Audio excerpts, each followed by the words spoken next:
pense qu'il faut dire que la réintégration de la France dans l'organisation militaire intégrée de l'OTAN, la France n'est jamais sortie de l'Alliance, au fond, à l'inverse exactement de ce que dit Sarkozy, contribue à ce renforcement de l'OTAN, puisque la France y rentre, donc ça renforce l'OTAN, et en même temps, ça renforce aussi la présence européenne, la capacité européenne d'être pleinement inscrite dans les stratégies et dans les politiques de construction de cette défense atlantique. Sarkozy a complètement renversé l'argumentation, mais au fond, ça n'avait pas de sens politique.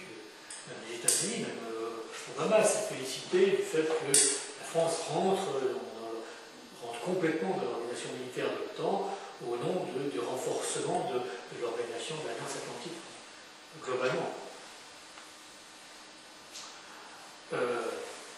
D'ailleurs, on observe qu'à la fois on a ce renforcement de l'OTAN et ce renforcement de la présence européenne dans l'OTAN, et en même temps on a, ça existe depuis plusieurs années, mais ça a été réaffirmé par le Parlement européen quand c'était voté en mars 2009, le Parlement européen a voté une résolution pour la mise en place d'un accord de partenariat stratégique entre l'Union européenne et les États-Unis, c'est-à-dire avec là aussi l'objectif de faire une zone de libre-échange entre l'Europe et les États-Unis.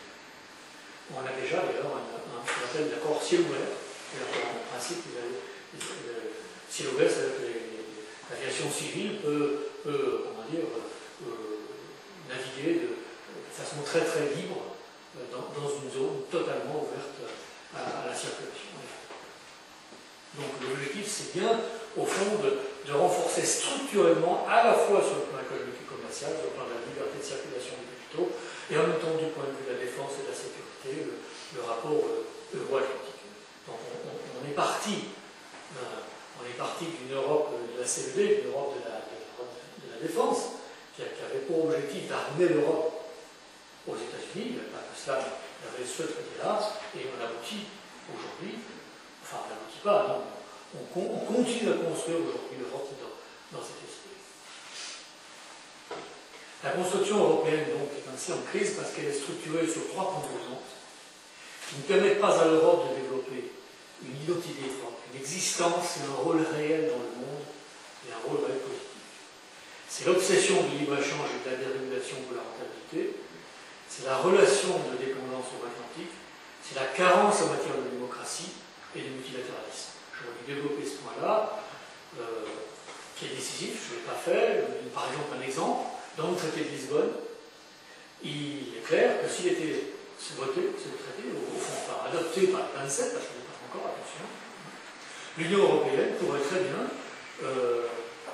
envoyer des troupes à l'étranger, organiser une intervention militaire à l'étranger sans résolution nationale. Le traité de Lisbonne fait référence à la charte des Nations Unies, mais pas à l'exigence d'une mission définie par le Conseil de sécurité. Donc, l'Europe se sent légitime elle-même pour envoyer, tout à fait légalement selon elle, des troupes ici ou là en fonction de ses propres choix. C'est d'ailleurs ce qu'il y a dans le document dont je vous ai parlé, le document sur la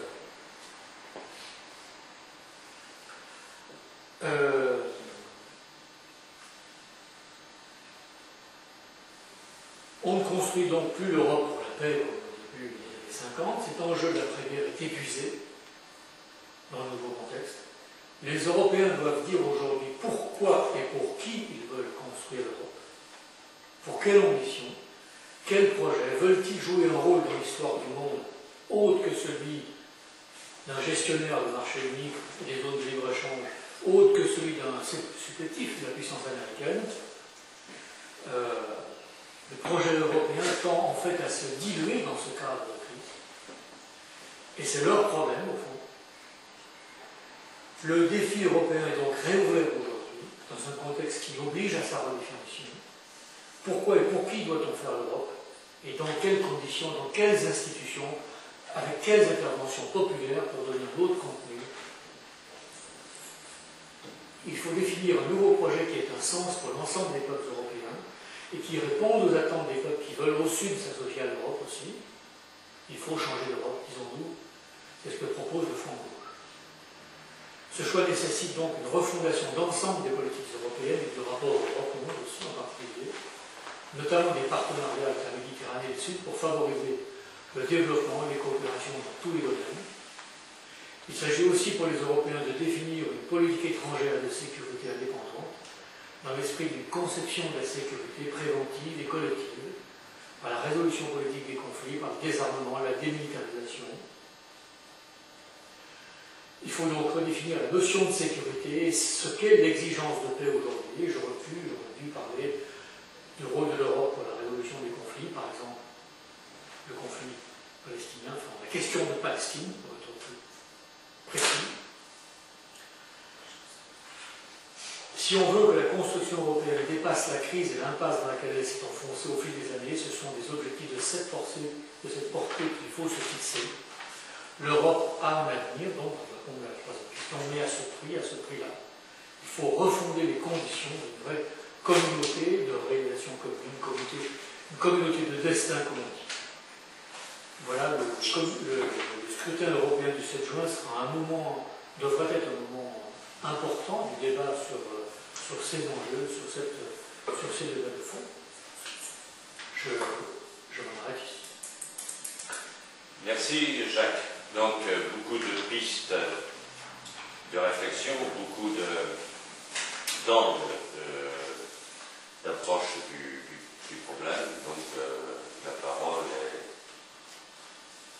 aux amis, camarades de